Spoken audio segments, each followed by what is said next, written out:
The discoverer's journey. Every baby begins life as a natural explorer. The first 12 months are not just about growing, they are about discovering the world. From the very first days, babies learn through touch, sound, and movement. Each small interaction helps their brain make sense of the world around them. Their mission is to make sense of the world. Phase 1. The awakening senses, 0 to 6 months. The world through touch and taste. Babies experience the world through their mouths and hands. Texture, temperature, and shape become their first language of learning.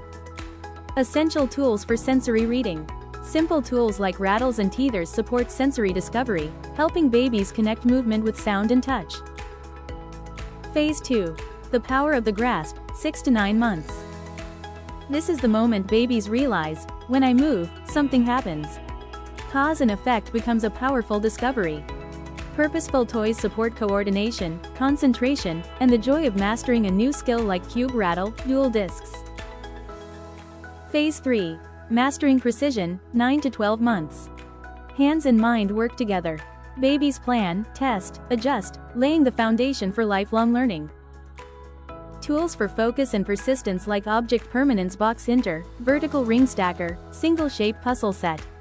Carefully designed materials encourage concentration, helping babies stay engaged and try again. From sensory explorer to precise problem solver. In just 1 year, babies transform, from sensory explorers to confident little problem solvers. This journey doesn't end here. Each stage prepares children for the next chapter of learning and growth. Begin your discovery. Discover purposeful play for every stage of development at www.qtoys.com.au.